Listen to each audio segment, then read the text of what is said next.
Hi, I'm Packy McFarland, and this is We Are the Church. It's a ministry of encouragement brought to you Monday through Saturday by the First United Methodist Church in Orange, California. I hope you're having a good week, and let's get started.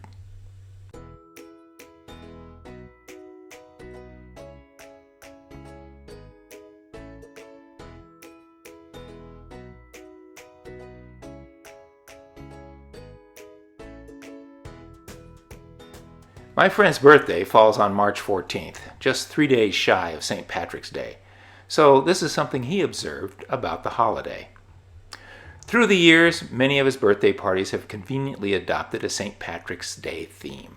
Just imagine pots of fake gold for centerpieces, gold-foiled chocolate coins for favors, and lots of shamrocks and leprechauns perched on cakes.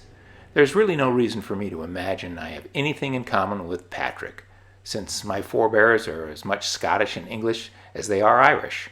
But since he always shows up at my parents' house on March 14th, I decided I'd better acquaint myself with him.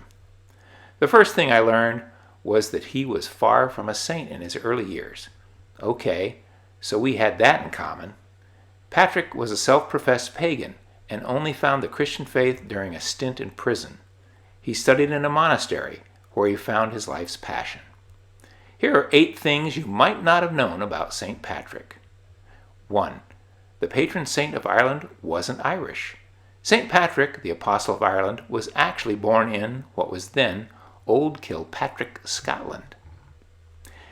Number 2. St. Patrick was once enslaved. When he was 14, Patrick was captured during a raiding party and taken to Ireland as a slave to tend and herd sheep. He managed to escape at age 20 after he dreamt God told him to leave Ireland by going to the coast.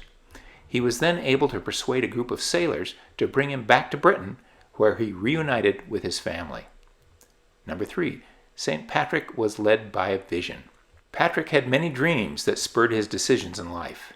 In one dream, he heard the people of Ireland, who practiced paganism at the time, calling out for him to walk among them. He began his priesthood studies shortly after having that vision. Number 4. St. Patrick brought Christianity to Ireland. Though Ireland was made up of mostly Druids and pagans when Patrick first came to the country, the saint was able to convert entire kingdoms to Christianity over the 4 decades he spent there. Number 5. St. Patrick is associated with the shamrock. The shamrock is a symbol we often associate with St. Patrick's Day, and many mistake it as the symbol of Ireland, but it's really connected to St. Patrick, who used the clover to explain the concept of the Trinity to non-believers. Number 6. St. Patrick is not associated with the color green, but blue. Today we celebrate this beloved saint each March 17th, and the whole day goes green, from clothing to cookies to the Chicago River.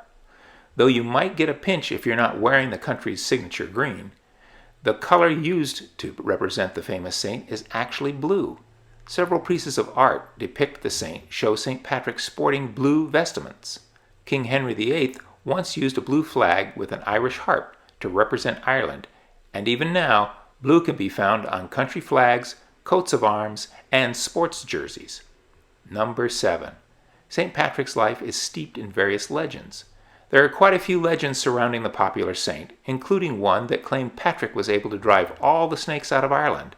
Though it's true that the reptiles don't inhabit the island, this is probably due to cool climate, not St. Patrick. Scholars believe the term snakes in ancient texts may refer to pagan ritual beliefs and practices, not the animals themselves. Number 8. St. Patrick's real name wasn't Patrick. Though much about Patrick's life is speculation, we're pretty sure his real name wasn't Patrick. According to Irish legend, his birth name was actually Maewyn Succat, or in Latin, Magnus Succatus. He took on the name of Patrick when he became a priest. I'm not sure where the leprechauns, rainbows, and pots of gold came into the mix, but Patrick spent more than 30 years converting the Celtic Druids and building schools and churches across Ireland. I also discovered that there is one truth hidden in all those birthday decorations my mom came up with every year.